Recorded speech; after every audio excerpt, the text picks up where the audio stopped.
காந்தி தலைமையில் காங்கிரஸ் ஆலோசனை கூட்டம்.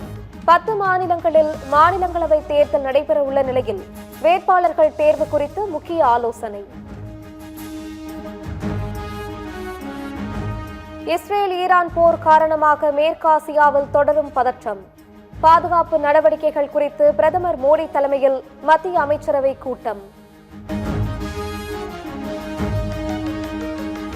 இஸ்ரேல் ஈரான் போர் காரணமாக சென்னை விமான நிலையத்தில் 28 விமானங்கள் ரத்து.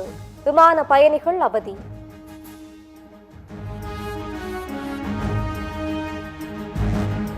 மதுரை என்டிஏ பொதுக்கூட்டத்திற்கு பெரும்பாலான மக்களை திமுக அரசு அனுமதிக்கவில்லை.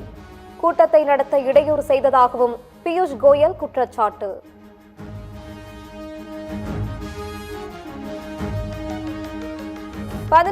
தேதி திருச்சியை தொடர்ந்து கோவை மற்றும் கன்னியாகுமரிக்கும் பிரதமர் வருகிறார். தமிழக பாஜக மேலிட பொறுப்பாளர் பியூஷ் கோயல் தகவல்.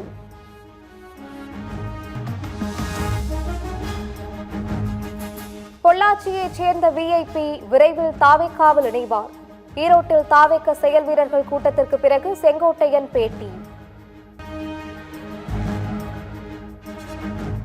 தகிக்கும் வெயிலையும் பொருட்படுத்தாமல் என் மீதான உள்ளன்போடு வந்து வாழ்த்திய உடன்பிறப்புகளுக்கு நன்றி.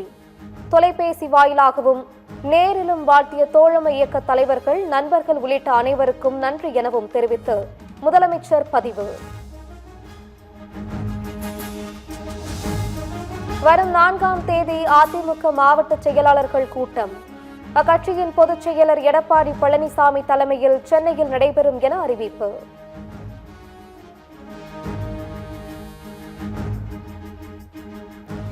தேசிய ஜனநாயக கூட்டணி தொகுதி பங்கீடு பேச்சுவார்த்தை. எடப்பாடி பழனிசாமி தலைமையில் நடைபெற்ற கூட்டத்தில் பியூஷ் கோயல், டிடிவி தினகரன், அன்புமணி உள்ளிட்டோர் பங்கேற்பு. திமுக என்ன செய்தாலும் இறுதியில் வாய்மையே வெல்லும்.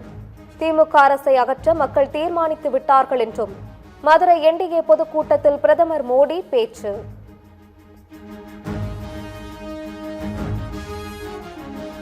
வரும் சட்டமன்ற தேர்தலில் 210 இடங்களில் அதிமுக கூட்டணி வெல்லப்போவது உறுதி. மதுரையில் நடைபெற்ற தேசிய ஜனநாயக கூட்டணி பொதுக்கூட்டத்தில் எடப்பாடி பழனிசாமி பேச்சு.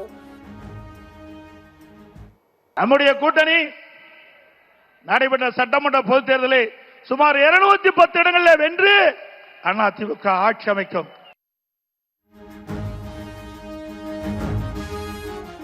வருகின்ற சட்டமன்ற தேர்தலில் அதிமுக 3வது இடத்திற்கு செல்லும். திமுகவிற்கும் தாவேக்காவுக்கும் இடையேதான் போட்டி எனவும் திட்டவட்டம்.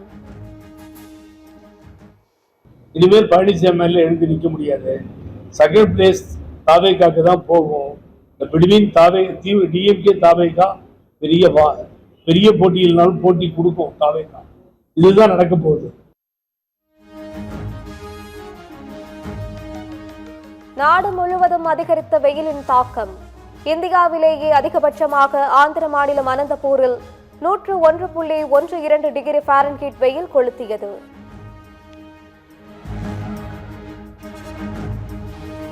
அமெரிக்காவின் விமானம் தாங்கி போர்க்கப்பல் ஆப்ரஹாம் லிங்கன் போர்க்கப்பல் மீது ஈரான் தாக்குதல். 4 பாலிஸ்டிக் ஏவுகணைகளை வீசி தாக்குதல் நடத்தியதில் கப்பல் சேதமடைந்ததாக ஈரான் ஊடகங்கள் தகவல். ஈரான் உச்ச தலைவர் காமேனி கொல்லப்பட்டதற்கு ஈரான் நட்பு நாடுகள் கண்டனம்.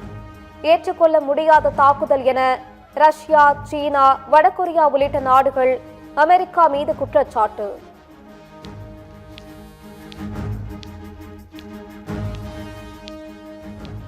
இஸ்ரேலின் பெய்ட் ஷெமேஷ் நகர் மீது ஈரான் தாக்குதல். 10 பேர் உயிரிழப்பு, 20 பேர் படுகாயம்.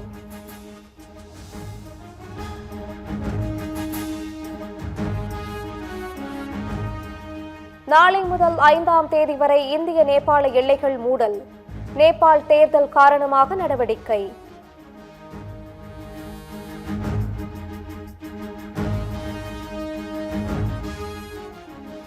ஹார்மூஸ் நீரிணை வழியாக இயக்கப்படும் தனது அனைத்து கப்பல்களையும் நிறுத்தியது மெர்ஸ்க் நிறுவனம். கச்சா எண்ணெய் வர்த்தகத்திற்கு பெரும் சிக்கல்.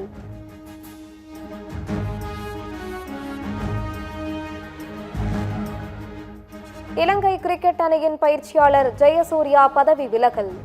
சொந்த மண்ணில் T20 உலகக்கோப்பையில் சூப்பர் 8 சுற்றில் 3 போட்டியிலும் இலங்கை தோல்வியடைந்த நிலையில் அறிவிப்பு.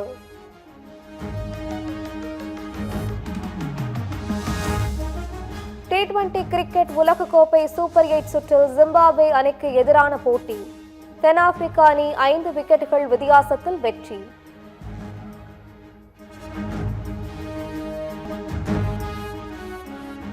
பஹ்ரைன் தலைநகர் மனாமாவில் உள்ள ஹோட்டல்களை விட்டு வெளியேறவும் தனது குடிமக்களுக்கு அமெரிக்க தூதரகம் அறிவுறுத்தல்.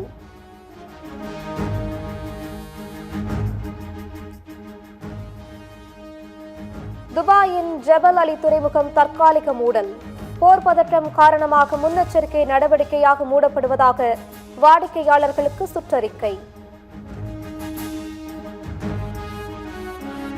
அமெரிக்க இஸ்ரேல் தாக்குதலில் ஈரானில் 48 முக்கிய தலைவர்கள் கொல்லப்பட்டுள்ளனர் என ட்ரம்ப் தகவல்.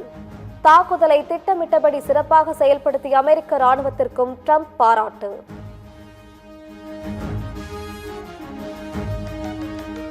கச்சா எண்ணெய் விலை உயர்வை பற்றி கவலைப்படவில்லை, எங்கள் இலக்குகளை நோக்கி பயணிக்கின்றோம் என்றும் ட்ரம்ப் பேட்டி.